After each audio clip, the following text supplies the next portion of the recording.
ke-210, penampakan siang hari bolong. Rohim melenggang ke arah rumahnya. Tugasnya hari ini usai sudah.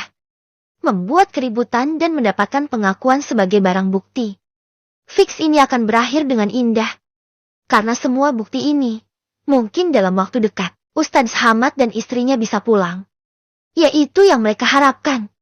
Biar berkumpul bersama lagi. Semuanya. Jauh dari teror seperti ini.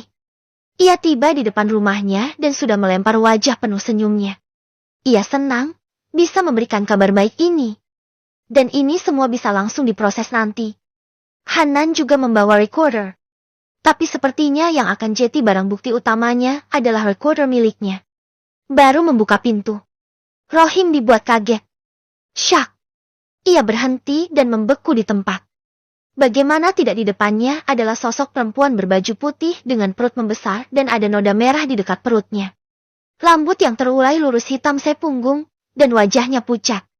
Ini adalah definisi setan di siang bolong. Ada apa ini? Rohim membaca istighfar kencang. Astagfirullahaladzim. La haula wala quwata illa billahil aliyil azim. Kenapa, Mas?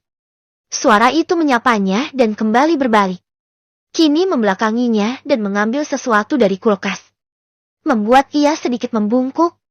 Rohim mengerjak. Ini setan lagi menggoda dirinya apa ya? Kenapa ya dikasih bokong?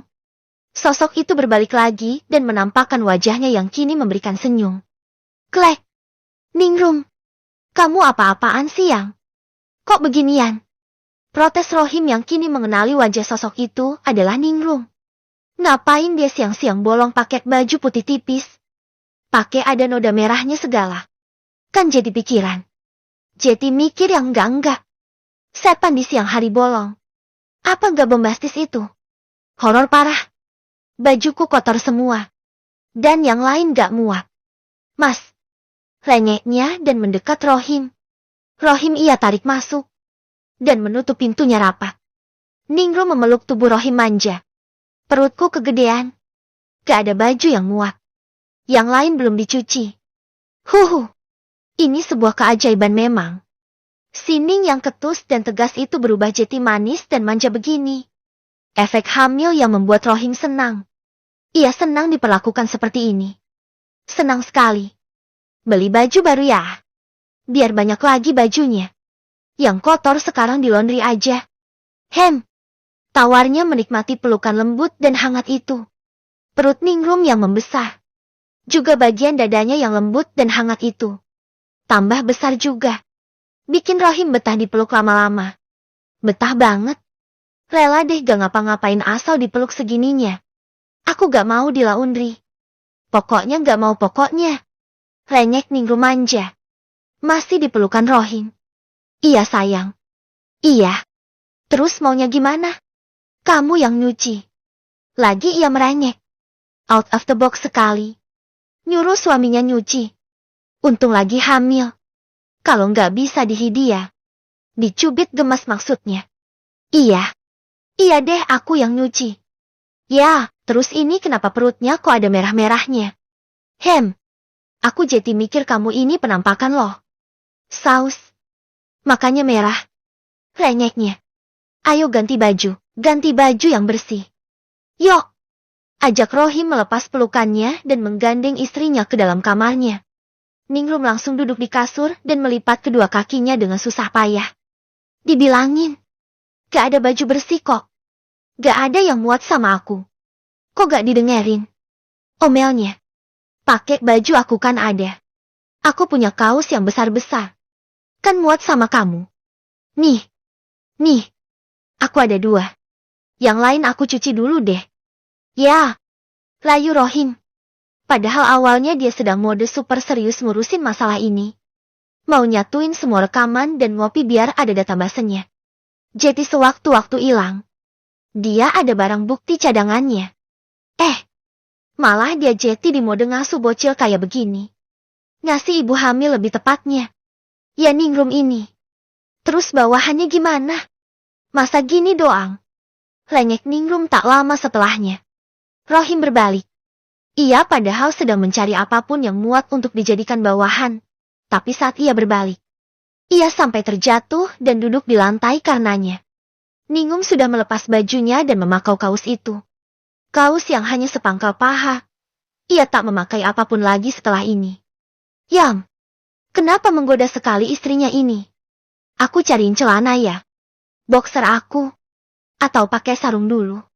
Ya, abis ini aku cuciin. Sayang, kamu kok menggoda banget sih? Keluh Rohim sudah takluk dengan pemandangan ini. Ia mengambil sarung asal dan memakaikannya ke Ningrum. Kamu tahu, butuh pengendalian diri yang super kuat untuk aku gak nerkam kamu saat ini juga. Ancam Rohim dengan lembut. Ia antara mengancam dan merengek, wajahnya melas. Di satu sisi ia kasihan dengan Ningrum yang kini kesusahan dengan bajunya. Tapi di sisi lain, ia tak sanggup menahan diri tak menerkam perempuan ini. Terlalu menggoda untuk dianggurin. Aku seharusnya ngurusin ini ke kantor polisi, atau setidaknya bicara serius dengan Hanan mengenai ini. Mau dibawa kemana? Tapi kamu, kenapa kamu malah menggoda? Ningrum. Ningrum cemberut. Sana. Pergi ke Hanan sana. Biarin aja aku di rumah doang pakai sarung kamu. Gak ada kerjaan. Udah kayak anak gadis hamil di pinggir kampung zaman Baheula. Pakai sarungan doang. Keluhnya. Jadilah Rohim mengalah. Ia berdiri dan mengecup bibir cemberut itu cepat. Lalu pergi ke area laundry untuk apa? Untuk nyuci. Ini Ustadz mendadak nyuci jadinya. Rohim sedang memilah baju putih dan berwarna sebelum masuk ke mesin cuci, lalu ponselnya berbunyi. Assalamualaikum. Ya Gus. Waalaikumsalam. Kamu tuh kemana sih Him? Kok gak ada? Aku udah di depan rumah kamu. Udah manggil-manggil gak ada yang nyaut. Di mana kamu ini sebenarnya? Omel Gus Hanan. Oh, masa? Aku di belakang Gus.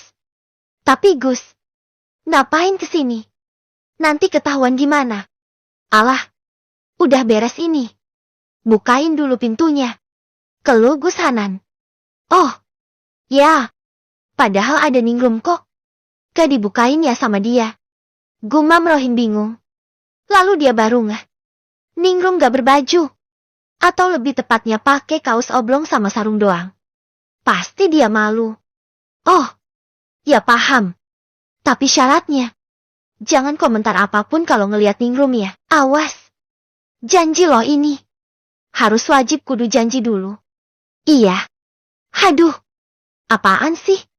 Aneh. Pakai janji-janji segala. Keluh Hanan. Rohim maju ke depan dan membukakan pintu. Ini sebuah keputusan yang buruk. Seharusnya ia mengusir saja Gus Hanan dan menyuruhnya pulang, bukan mengajaknya masuk. Kenapa? Karena disinilah kasus baru terjadi. Hanan di ruang tamu, dan Ningrum duduk bersila di atas sofa dengan wajah cemberut, bertekuk, dan Rohim tahu ia benar-benar marah. Kenapa? Karena sejak tadi, Hanan menahan tawanya sambil melirik ke arah Ningrum. Dan sampai nyembur-nyembur. Ini benar-benar kasus. Yang jadi masalah adalah, yang ngetawain itu Hanan. Tapi yang akan kena amuk adalah Rohim. Udah. Cepetan mau bicara apa Gus? Pinta Rohim tegas. PVT, iya. Jeti, kita kapan? PVT. PVT, kapan kita ke kantor polisi dan ngurus ini? PVT. PVT, ampun. Tobat aku. Boleh gak aku ngakak dulu? Gak kuat ini. Ampe pengen mencret nahan tawa. Please, PVT. PVT. Astagfirullah. Jawab Hanan dengan terus-terusan menyembur dan nahan tawanya. Besok Gus. Besok. Udah. Kita urus besok. Jadi sebaiknya sekarang Gus balik aja pulang. Pinta Rohim. Ini kasus si jadinya. Liatin Ningrum udah cemberut dan mau nangis matanya.